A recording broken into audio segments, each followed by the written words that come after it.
അപ്പോൾ നമ്മൾ ഏഴാമത്തെ ദിവസം, നമ്മുടെ യാത്രയുടെ ഏഴാമത്തെ ദിവസം താമസിച്ചത് ഹോട്ടൽ ജബാലി പാലസ്, ജബൽപൂർ. നമ്മൾ താമസിച്ച ഹോട്ടലാണ്. കോംപ്ലിമെൻ്ററി ബ്രേക്ക്ഫാസ്റ്റ് ആണ്. അടിപൊളി ഹോട്ടലായിരുന്നു കേട്ടോ. ഇതാ ഇവിടെ കോംപ്ലിമെൻ്ററി ബ്രേക്ക്ഫാസ്റ്റ് ആണ്.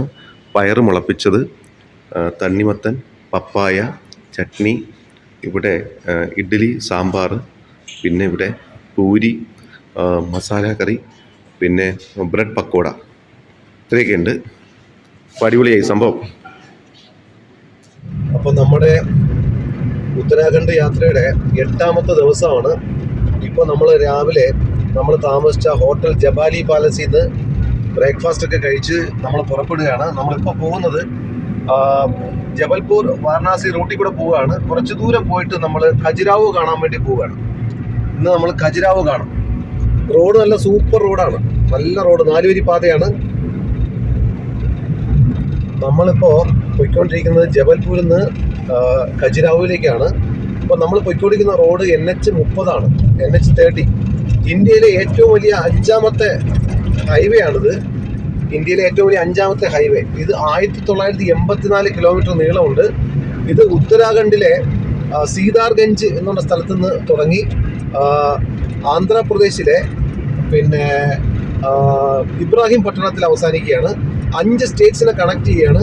ഉത്തരാഖണ്ഡ്, ഉത്തർപ്രദേശ്, മധ്യപ്രദേശ്, ഛത്തീസ്ഗഡ്, അതുപോലെ ആന്ധ്രാപ്രദേശ്, തെലങ്കാന, അങ്ങനെ 6 സ്റ്റേറ്റിനെ കണക്ട് ചെയ്യുന്ന ഇന്ത്യയിലെ ഏറ്റവും വലിയ 5ാമത്തെ ഹൈവേ ആണിത്.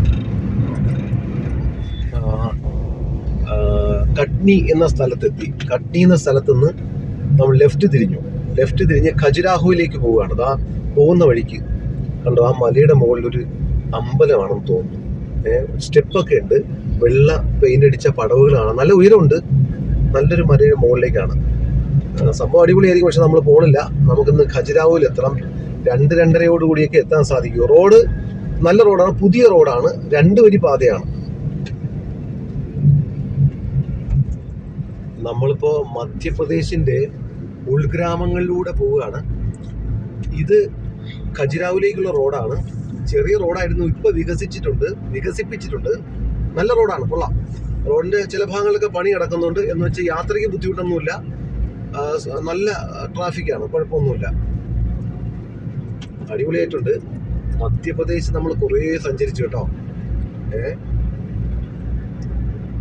ഈ മധ്യപ്രദേശിലെ ഉൾഗ്രാമങ്ങളാണ് കേട്ടോ, അവിടുത്തെ വീടുകളാണ് ഇതൊക്കെ. അവിടെ ഒരു ചേച്ചി ഇന്ന് തുണിയൊക്കെ അലക്കുന്നുണ്ട്. ഇവിടെ അങ്ങനെ അപൂർവം ചില സ്ഥലങ്ങളിലെ വീടുകൾ കാണാറുണ്ട്. വെറും ഒരു ഒരു തരിശു ഭൂമി പോലെയാണ് കേട്ടോ. പിന്നെ ചുവന്ന ഫ്ലാറ്റ് കല്ലുകൾ ഇവിടെ കാണാം. മനുഷ്യവാസം ഇവിടെ വളരെ കുറവാണ്. കുറേ ദൂരം ഓടി ചെല്ലുമ്പോൾ അവിടെ ചെറിയ ഇതുപോലെയുള്ള 4-5 വീടുകളിൽ ആളുകൾ താമസിക്കുന്ന കാണാം. കന്നുകാലികളാണ്. കാലിമേയ്ക്കലാണ്, കാലി വളർത്തലാണ് ഇവരുടെ പ്രധാനപ്പെട്ട ഒരു ജീവിത മാർഗം. അത് നമ്മൾ ജാർഖണ്ഡിൽ കണ്ട പോലെ തന്നെ അത് കണ്ടോ, കന്നുകാലികൾ മേയുന്നുണ്ടോ. ഇതാണ് ഒരു പ്രത്യേക ഭൂപ്രകൃതിയാണ്.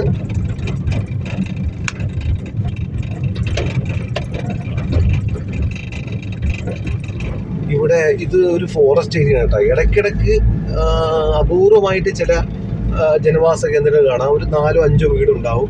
വീടുകളൊക്കെ വളരെ ചെറിയ വീടുകളും ഒരു സൗകര്യങ്ങളും ഇല്ലാത്ത പഴയ വീടുകളൊക്കെയാണ്. അവരുടെ ജീവിത നിലവാരം വളരെ മോശമാണ് കേട്ടോ ഇവിടുത്തെ ആളുകളുടെ. പിന്നെ പറഞ്ഞല്ലോ, ഇത് വെറുതെ ഇങ്ങനെ കിടക്കുന്ന ഒരു ഭൂമിയാണ്. പിന്നെ കാലികൾ നിറയുണ്ട്. റോഡ് ഡ്രൈവ് ചെയ്യുമ്പോൾ ശ്രദ്ധിക്കണം, കാരണം എപ്പോഴും വേണമെങ്കിലും പശുക്കൾ പുറകെ ചാടാം. പിന്നെ നമ്മളിപ്പോൾ പോകാൻ പോകുന്നത് ഒരു നാഷണൽ പാർക്കിലേക്കാണ്. അത് കടന്നു വേണം നമുക്ക് ഇവിടെ ഖജുരാഹോയിലേക്ക് പോകേണ്ടത്. അതിൻ്റെ പേര് പന്ന എന്നാണ്. നമ്മൾ മലയാളത്തിൽ പന്നയല്ല, ഇവിടെ പന്ന നാഷണൽ പാർക്ക് എന്നാണ് അത് അറിയപ്പെടുന്നത്.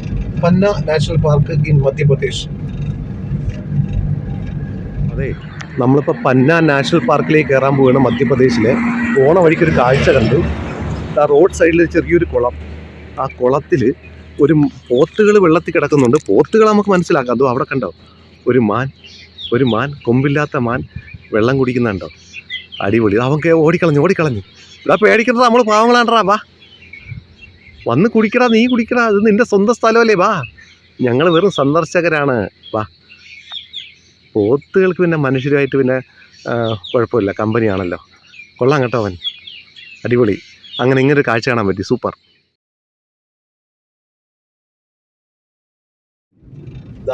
ഈ റെഡ് മാർബിൾ ആണ് ഇവിടുത്തെ പ്രത്യേകത കേട്ടോ. നമ്മളിങ്ങനെ ഈ ഭാഗത്തേക്ക് വന്നാൽ, ഇപ്പോൾ നമ്മൾ പുരിയിലെ ജഗന്നാഥ ക്ഷേത്രം, അതുപോലെ കൊണാർക്ക് സൺ ടെമ്പിൾ, അതൊക്കെ ഈ റെഡ് മാർബിളിലാണ് ഉണ്ടാക്കിയിരിക്കുന്നത്.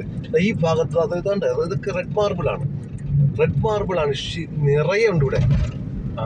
പിന്നെ ഒരു കാലത്ത് ഇന്ത്യയിലെ ഏറ്റവും വലിയ സംസ്ഥാനം മധ്യപ്രദേശായിരുന്നു കേട്ടോ. 1ാം സ്ഥാനം അതിനായിരുന്നു.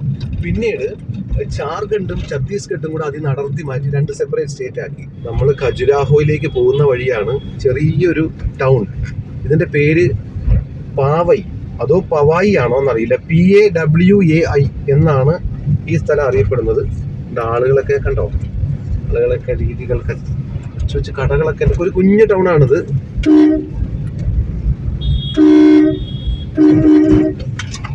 ചേട്ടൻ ചെവിയൊന്നും കേൾക്കണില്ല. അയ്യോ, നമ്മളിപ്പോ മധ്യപ്രദേശിലെ അമാൻഗഞ്ച് എന്ന് പറഞ്ഞ ചെറിയ ടൗണിനകത്തോട്ട് പോകണം കേട്ടോ. അമാൻഗഞ്ച് ചെറിയ ചെറിയ ടൗണുകളാണ്, നല്ല തിരക്കുണ്ട് സ്ഥലം. അമാൻഗഞ്ച്.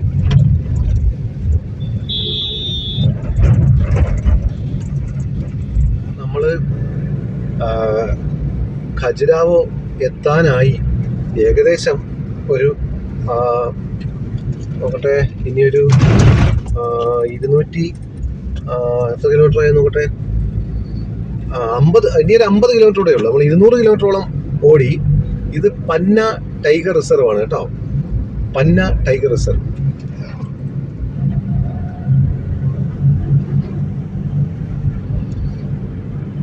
ഈ ജബൽപൂർ ഖജുരാഹോ റോഡ് 260 കിലോമീറ്റർ ആണ് നീളം. ഇതിൽ കൂടുതലും കാടാണ് കേട്ടോ. ടൈഗർ റിസർവ്, അതുപോലെ അങ്ങനെ കാടുകളാണ് കൂടുതലും. ഇവിടെ ഭക്ഷണം ഒന്നും കിട്ടാൻ വളരെ സാധ്യതയില്ല. ചെറിയ ചെറിയ തട്ടുകടകളൊക്കെ ഉണ്ട്. അതൊന്നും വല്ല വൃത്തിയൊന്നും ഉള്ളതല്ല. ഹോട്ടലുകൾ ഒരു പ്രതീക്ഷയും വേണ്ട, കാരണം റിസർവ് ഫോറസ്റ്റ് ആണ്, ടൈഗർ റിസർവ് ഒക്കെയാണ്. അതുകൊണ്ട് അങ്ങനെയൊന്നും കിട്ടത്തില്ല. ഒരു ചായക്കട പോലും ഇല്ല. ചായക്കട ഉണ്ടെങ്കിൽ പോലും നമുക്കത് അത്ര വൃത്തിഹീനമാണത്, ഉപയോഗിക്കാൻ പറ്റില്ല. ജബൽപൂർ ഖജുരാഹോ റോഡ് നല്ല റോഡാണ്. ഇപ്പോൾ ഇത് കാട് ഉണങ്ങി കിടക്കുകയാണ്. അതുകൊണ്ട് കാണാൻ ഒരു ഭംഗിയില്ല. പക്ഷെ മഴക്കാലം കഴിഞ്ഞ് വന്നാൽ കിടിലമാണ്. കിടിലം വെച്ചാൽ സൂപ്പർ ആയിരിക്കും. ഈ 265 കിലോമീറ്ററും കൂടുതലും 90% കാട്ടിലൂടെയുള്ള യാത്രയാണ്. അപ്പോൾ അതുകൊണ്ട് തീർച്ചയായിട്ടും ഡ്രൈവ് ചെയ്യുന്നവർക്ക് ഭയങ്കരമായിട്ട് ഇഷ്ടപ്പെടാൻ ചാൻസ് ഉണ്ട്. നല്ല സീനറിയാണ്. മഴക്കാലം കഴിഞ്ഞിട്ട് വരണം. ഈ മരങ്ങളൊക്കെ വീണ്ടും തളിർത്ത് പച്ച കളറായിട്ട് വരണം. പിന്നെ ഒറ്റ കാര്യമുള്ളൂ, ഭക്ഷണമൊക്കെ നമ്മൾ കരുതണം, വെള്ളം നമ്മൾ കരുതണം. താമസിക്കാൻ ഒരു ഹോട്ടലും കിട്ടത്തില്ല, ഇത് കാടാണ്. ഇപ്പോൾ നമ്മൾ ഖജുരാഹോ എത്താറായി. പോകുന്ന വഴിക്ക് ഒരു അടിപൊളി റിവർ കണ്ടോ, വലിയൊരു നദി. ഇതാണ് കെൻ റിവർ. ഇനി ഖജുരാഹോയിലേക്ക് 20 കിലോമീറ്ററേ ഉള്ളൂ. കെൻ റിവർ. ഫോക്കസ് നോക്ക്, ഫോക്കസ് ആണ്, കറക്റ്റ് അല്ലേ? അടിപൊളി, സൂപ്പർ. വലിയ നദിയാണ്, വലിയ നദിയാണ്.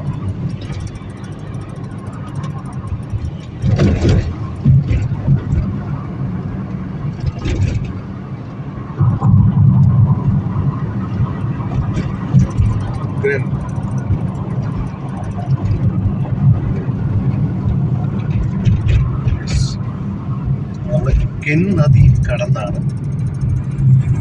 ഖജുരാഹോയിലെത്തുന്നത്.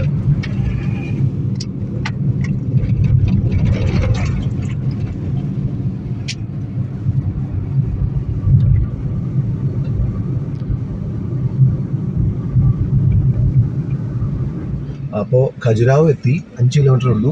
ഇത് എയർപോർട്ടാണ് കേട്ടോ, ഖജുരാഹോ എയർപോർട്ട്. ഇവിടെ എയർപോർട്ടുള്ള കാര്യമൊന്നും എനിക്കറിയില്ലായിരുന്നു. നല്ല കാണാൻ ഭംഗിയൊക്കെ ഉണ്ട്. പിന്നെ റെയിൽവേ സ്റ്റേഷനും ഉണ്ട്. അപ്പോൾ ഖജുരാഹോയിൽ എയർപോർട്ടുണ്ട്, റെയിൽവേ സ്റ്റേഷനുണ്ട്.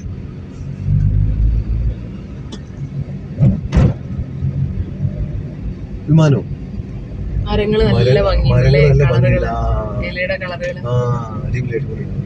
നല്ല കളർ കോമ്പിനേഷൻ അല്ലേ? ബ്രൗണ്, ഗ്രീന്, മറ്റേ റെഡ് എല്ലാം ഉണ്ട്. റോഡ് സൂപ്പറാണ് കേട്ടോ, നല്ല റോഡാണ്, അടിപൊളി റോഡാണ്.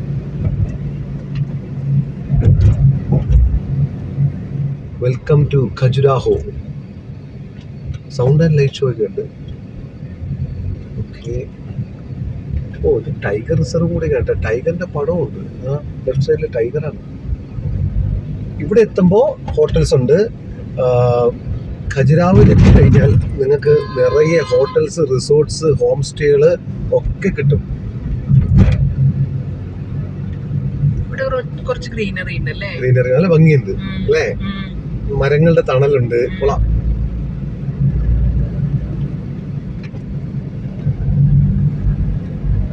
ഒരു വിമാനം പറത്തിറങ്ങുന്ന കാണാൻ യോഗം ഉണ്ടാവുമോ? ഇല്ല, ഇവിടെ നിന്ന് അങ്ങനെ എപ്പോഴും ഫ്ലൈറ്റ്സ് ഉണ്ടാവാൻ ചാൻസ് ഇല്ല. ഖജുരാഹോ എത്തി. അപ്പോൾ നമ്മൾ ഫുഡ് കഴിച്ചിട്ട് ക്ഷേത്രം കാണാൻ പോകാൻ തീരുമാനിച്ചു. അപ്പോൾ നമ്മൾ പിഞ്ച് ഓഫ് സോൾട്ട് റെസ്റ്റോറൻറ്റിലേക്ക് കയറുകയാണ്. അത് നല്ലൊരു ഹോട്ടലാണ്, AC റെസ്റ്റോറൻ്റ് ആണ്.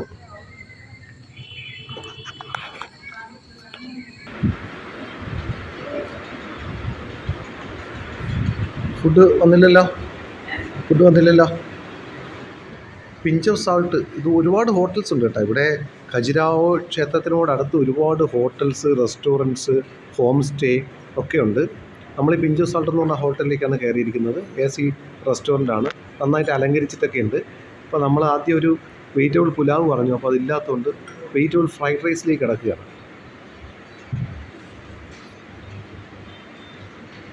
നമ്മളങ്ങനെ ഖജുരാഹോ ക്ഷേത്രത്തിലെത്തി.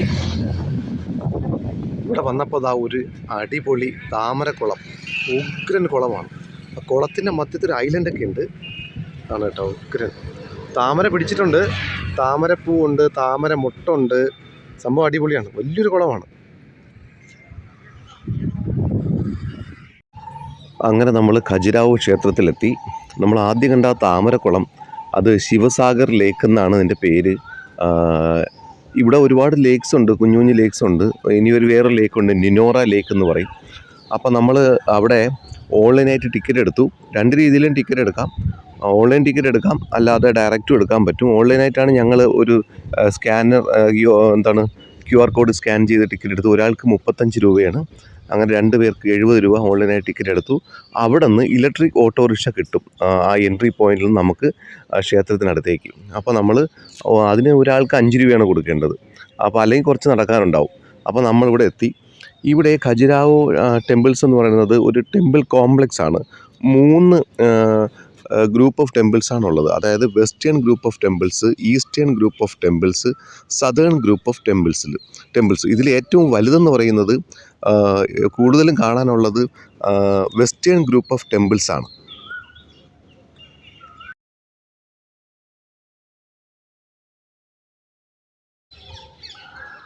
(1883) വരെ ഈ ക്ഷേത്രങ്ങൾ വിസ്മൃതിയിലാണ്ട് കിടക്കുകയായിരുന്നു കേട്ടോ. ആരും അറിഞ്ഞിരുന്നില്ല.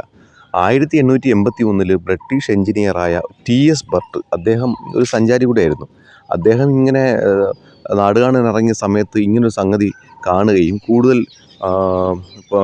അതിനെപ്പറ്റി മനസ്സിലാക്കുകയും കണ്ടുപിടിക്കുകയും ചെയ്തു. അങ്ങനെയാണ് അദ്ദേഹം പുറം ലോകത്തെ അറിയിക്കുന്നത്. ഇങ്ങനെ അദ്ദേഹം റിപ്പോർട്ട് ചെയ്യുകയും ചെയ്തു, ഇങ്ങനൊരു ക്ഷേത്രം ഇങ്ങനെ ഇവിടെ ഉണ്ടെന്ന്. അങ്ങനെയാണ് ഇത് ഇപ്പോൾ ഈ പുറം ലോകം അറിയുന്നത്. മാത്രമല്ല, ഇതങ്ങനെ കാട് മൂടി കിടന്നതുകൊണ്ടാണ് ശത്രുക്കളുടെ കണ്ണിൽ ഇത് പെടാഞ്ഞത്. അതുകൊണ്ടാണ് വലിയ നാശനഷ്ടങ്ങൾ സംഭവിക്കാതെ ഇവിടെ നിലനിൽക്കുന്നത്. അല്ലെങ്കിൽ നശിപ്പിക്കപ്പെട്ടു പോയേനെ.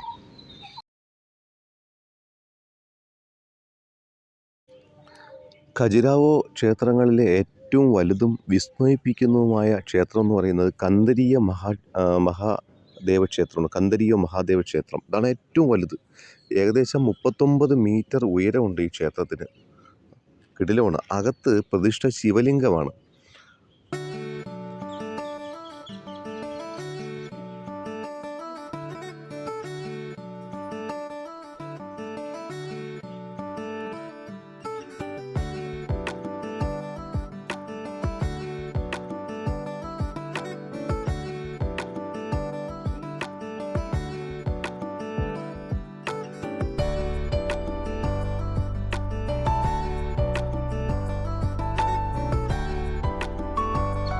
ഈ ക്ഷേത്രത്തിൻ്റെ വലിപ്പം, അതുപോലെ തന്നെ അതിൻ്റെ കൊത്തുപണികളിൽ പുലർത്തിയിരിക്കുന്ന സൂക്ഷ്മത, ഇതൊക്കെ അത്ഭുതമാണ് കേട്ടോ. റെഡ് സാൻഡ്സ്റ്റോണിലാണ് ഇത് നിർമ്മിച്ചിരിക്കുന്നത്. ക്ഷേത്രങ്ങളിൽ ഏറ്റവും മികച്ചതും ഏറ്റവും വലിയൊരു ക്ഷേത്രമാണ്. 30 മീറ്റർ ഉയരം.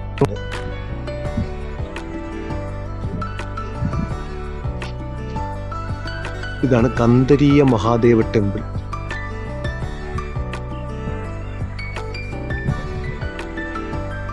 ഇത് അപാരമായ ഫിനിഷിംഗ് ആണ്.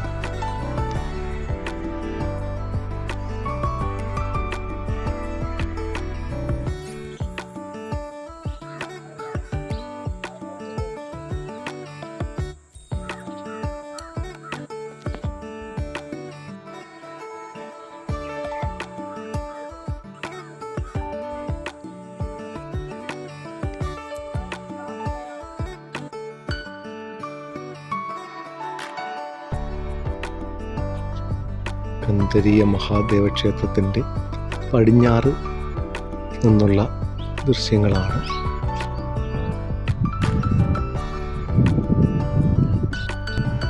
എത്ര സൂക്ഷ്മമായ കൊത്തുപണിയാണെന്നറിയോ. അൺബിലീവബിൾ, വണ്ടർ എന്ന് തന്നെ പറയണം, അത്ഭുതം എന്ന് തന്നെ പറയണം.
ദാ ഒരു വിമാനം പോവുകയാണ്. ഞാൻ കരുതിയ വിമാനമൊന്നും കാണില്ലെന്നായിരുന്നു, പക്ഷെ വിമാനമുണ്ട്, ഫ്ലൈറ്റ്സ് ഉണ്ട്. നമ്മുടെ ഖജുരാഹോയിലേക്ക് ഡൽഹിയിൽ നിന്നും മുംബൈയിൽ നിന്നും ഫ്ലൈറ്റ്സ് ഉണ്ട്. ചെറിയ ചെറിയ വിമാനങ്ങളാണ് കണ്ടത് കേട്ടോ. കുറേ എണ്ണം കണ്ടു. ഒരു 10 മിനിറ്റ് ഗ്യാപ്പിൽ കുറേ എണ്ണം കണ്ടായിരുന്നു. ഏകദേശം 9,000 രൂപയാണ് ഡൽഹിയിൽ നിന്നും മുംബൈയിൽ നിന്നൊക്കെ ഇവിടത്തേക്കുള്ള ഫ്ലൈറ്റിൻ്റെ റേറ്റ്.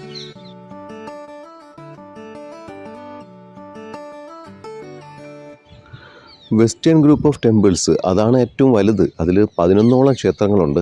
പിന്നെ ഉള്ളത് ഈസ്റ്റേൺ ഗ്രൂപ്പ് ഓഫ് ടെമ്പിൾസ്, അത് കിഴക്ക് ഭാഗത്തുള്ളത്. അവിടെ ഏകദേശം 6 ക്ഷേത്രങ്ങളുണ്ട്. പിന്നെ സദേൺ ഗ്രൂപ്പ് ഓഫ് ടെമ്പിൾസ്, അവിടെ 2 എണ്ണം ഉള്ളത്. അപ്പോൾ ഇവിടെ ഹിന്ദു ജൈന ക്ഷേത്രങ്ങളാണ് ഉള്ളത്. AD 10-11 നൂറ്റാണ്ടുകളിലാണ് ഈ ക്ഷേത്രങ്ങളൊക്കെ നിർമ്മിക്കപ്പെട്ടത്. ചന്ദേല രാജവംശത്തിലെ രാജാക്കന്മാരാണ് ഇത് നിർമ്മിച്ചിരിക്കുന്നത്.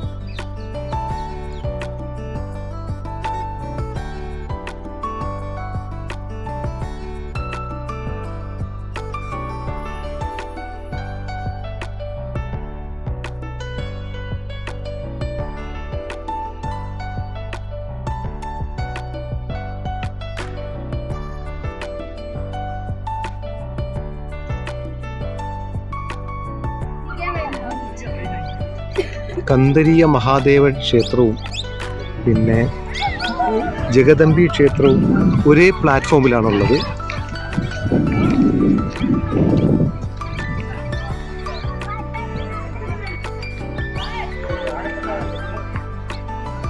ഇവിടെ നിറയെ വിമാനങ്ങൾ 2 മിനിറ്റ് 3 മിനിറ്റ് കൂടുമ്പോൾ ചെറിയ വിമാനങ്ങളാണ്, കുഞ്ഞു വിമാനങ്ങൾ. കുഞ്ഞു വിമാനങ്ങൾ ഷട്ടിൽ സർവീസ് നടത്തുന്നുണ്ട്. തൊട്ടടുത്ത് ജാൻസി എന്ന് പറഞ്ഞ സ്ഥലമാണാവോ.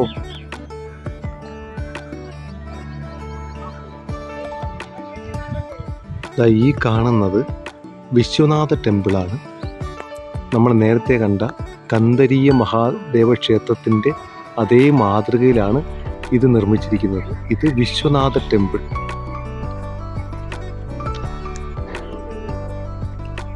ഖജുരാഹോയിലെ വിശ്വനാഥ ടെമ്പിളാണിത്.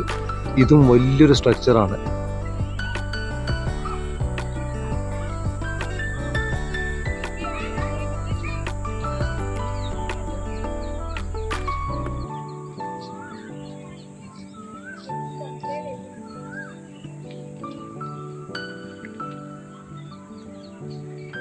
ഇത്ര സൂക്ഷ്മമായിട്ടാണ് അതിൻ്റെ കുത്തുപണികളെന്ന് കണ്ടത്.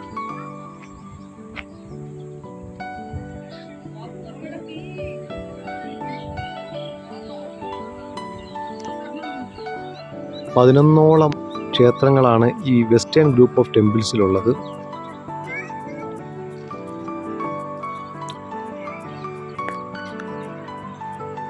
ഇത് ചൗസത്ത് യോഗിനി ടെമ്പിളാണിത്. തൊട്ടപ്പുറത്ത് ആ കൊടി കാണുന്നത് ശിവ ടെമ്പിൾ. ഇവിടെ ഒരു ടെമ്പിളുണ്ട്.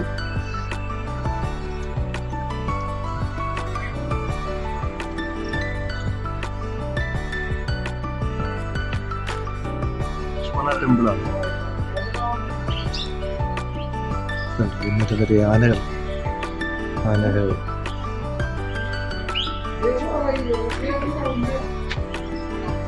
ആളുകൾ ആനകളെ മെരുക്കുന്നത്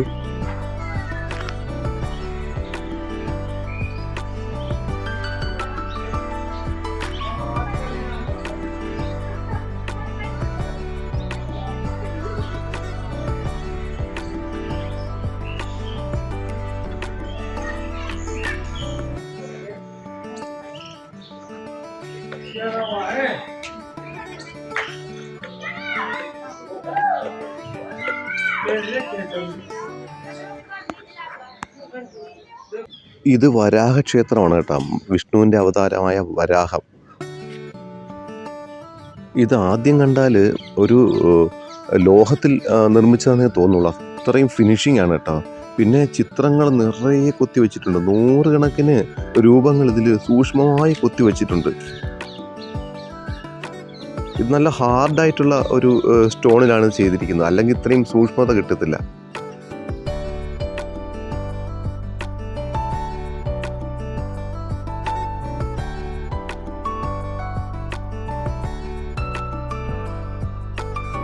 ലക്ഷ്മണ ക്ഷേത്രത്തെ നോക്കി നിൽക്കുന്ന രീതിയിലാണ് ഈ വരാഹത്തിൻ്റെ ശില്പമുള്ളത്.